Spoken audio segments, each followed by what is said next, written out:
18A. Di sini saya akan menjelaskan tentang teori perdagangan internasional. Kita lanjut ke pengertian perdagangan internasional. Perdagangan internasional merupakan sebuah perdagangan yang dilakukan antar negara guna menciptakan siklus dagang secara menyeluruh dan mendunia atau antar negara. Perdagangan ini bisa dilakukan oleh negara-negara yang melakukan kerjasama secara ekonomi, bahkan sesama pengusaha antar negara.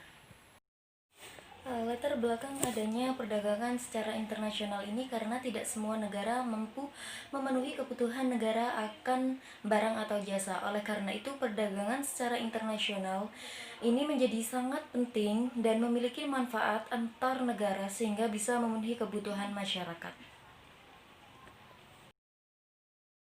Masuk pada teori Heckscher-Ohlin atau teori HO.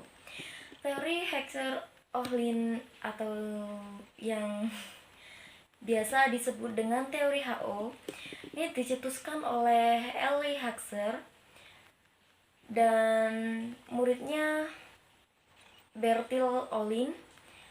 Dalam teori ini dijelaskan bahwa pola perdagangan negara-negara cenderung mengekspor barang-barang dengan faktor-faktor yang relatif melimpah secara intensif. Teori ini berasumsi bahwa negara-negara faktor produksi yang relatif tinggi dan murah dalam biaya produksi akan melakukan spesialisasi produksi untuk target ekspor. Sebaliknya, bagi negara dengan faktor produksi yang relatif langka dan mahal dalam biaya produksi akan melakukan impor. Teori keunggulan mutlak. Maksud dari teori keunggulan mutlak ini, pada teori keunggulan mutlak dijelaskan bahwa perdagangan secara internasional akan memberikan keuntungan pada suatu negara, dengan syarat negara yang melakukan produksi menetapkan harga lebih rendah dan dibandingkan dengan harga yang lebih ditetapkan di negara lain. Misalnya, produksi negara A menentukan 5 sabun per jam, sementara itu di negara B 2 sabun per jam. Kemudian untuk sampo, negara A memproduksi 3 sampo per jam dan negara B 7 sampo per jam. Kenapa bisa terjadi perbedaan? Karena di negara A terjadi efektivitas serta efisiensi produksi sabun, berbeda dengan negara B yang kurang efektif. Begitu sebaliknya untuk sampo, negara B lebih efektif.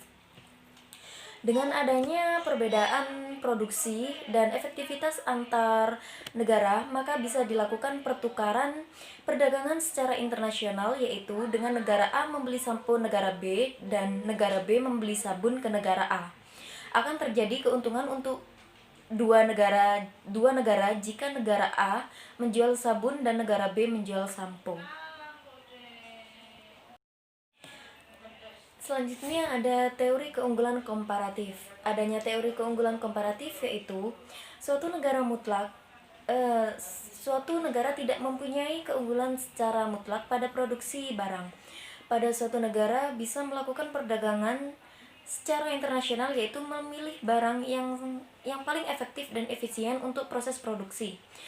Pada contoh ini misalnya, bahwa di negara A produksi sabun bisa 5 sabun per jam, sementara di negara B hanya 2 sabun per jam. Kemudian untuk sampo, negara A untuk sampo bisa menghasilkan 2 sampo per jam dan negara B 2 sampo per jam. Bisa dikatakan sama-sama memiliki efisiensi. Namun di negara A bahan baku sampo lebih mahal, jadi negara B tetap dianggap efisien dalam produksi. Maka dengan kejadian tersebut bisa dilakukan pertukaran perdagangan dengan negara A memproduksi sabun, sementara itu negara B memproduksi sampo, sehingga menjadi efektif dan efisien dalam produksi dan penjualan internasional guna mendapatkan keuntungan. Itulah penjelasan dari teori perdagangan secara internasional yang dilakukan antar negara. Berikutnya, bahwa perdagangan tersebut juga memiliki berbagai manfaat untuk kedua belah pihak negara yang melakukan kerjasama. Manfaat dari perdagangan internasional. Dengan melakukan perdagangan secara internasional, sudah pasti setiap negara akan mendapatkan manfaat yang besar. Berikut ini beberapa manfaat yang didapatkan dengan adanya perdagangan secara internasional. Yang pertama, adanya terjadinya hubungan bilateral dan multilateral. Hubungan bilateral yaitu hubungan yang dilakukan antara dua negara, tentunya saling menguntungkan dalam melakukan perdagangan secara internasional. Sementara itu, multilateral merupakan kerjasama antar berbagai negara tanpa adanya batasan wilayah, sehingga jangkauannya bisa luas ke seluruh dunia.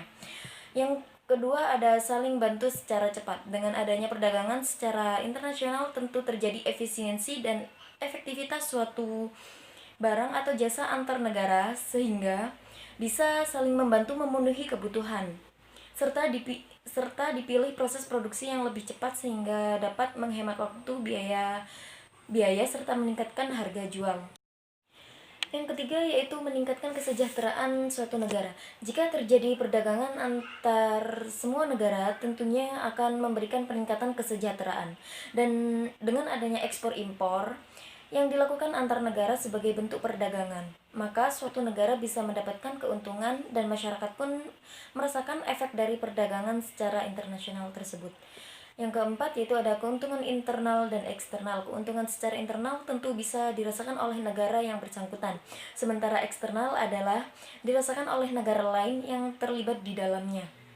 Sehingga dalam sebuah perdagangan terjadi hal yang saling menguntungkan satu sama lain. Dan yang kelima yaitu memperluas kesempatan kerja. Dengan dibuka seluas-luasnya perdagangan secara internasional akan berpengaruh pada kebutuhan akan pekerja, sehingga akan terciptanya kesempatan lapangan kerja baru bagi negara tersebut guna mempercepat proses produksi. Maka lapangan kerja semakin luas dengan adanya perdagangan secara internasional. Inilah beberapa manfaat yang didapatkan dari perdagangan secara internasional. Hal ini juga dipengaruhi oleh faktor pendorong yang ada.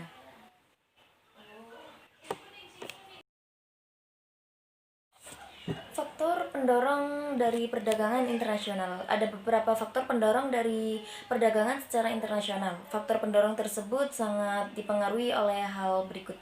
Yang pertama, adanya sumber daya alam. SDA yang melimpah merupakan bekal produksi dan terjadinya hasil suatu produk yang kemudian memicu perdagangan antar negara, sehingga SDA ini sangat berpengaruh pada terciptanya suatu produk baru. Yang kedua, ada perbedaan faktor produksi. Perbedaan dari faktor produksi yaitu berhubungan dengan hasil dan efektivitas waktu. Misalnya, suatu negara yang bisa menghasilkan sabun akan memesan sabun ke negara lain dikarenakan biaya produksi sabun di negara lain akan lebih murah dan efisien. Dan yang ketiga yaitu adanya kebutuhan dalam negeri. Kebutuhan akan suatu barang atau jasa yang tidak ada di negaranya atau dipengaruhi faktor produksi yang ada. Maka suatu negara memesan ke negara lainnya sehingga terjadi perdagangan antar negara secara lebih luas. Yang keempat yaitu adanya siklus ekonomi dan perluasan jaringan. Dengan adanya perdagangan secara internasional tentu terjadi siklus ekonomi, yaitu ada penjual dan pembeli, kemudian kedua belah pihak mendapatkan keuntungan dari perdagangan yang dilakukan. Jika perdagangan dilakukan secara internasional, maka otomatis akan memperluas jaringan antar negara seluruh dunia. Dan yang kelima yaitu keinginan saling bekerja sama. Hal lain yang dipicu dari keinginan antar negara untuk saling bekerja sama, yaitu kerjasama ini pula dilakukan guna mensejahterakan masyarakat secara umum dan negara pada khususnya.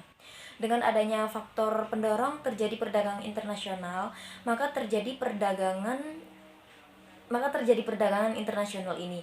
Maka proses ekonomi akibat operasi perdagangan bisa berlangsung terus-menerus sehingga kurun waktu yang tidak ditentukan, bahkan akan semakin meluas dan efektif dalam menjalankan perdagangan antar negara.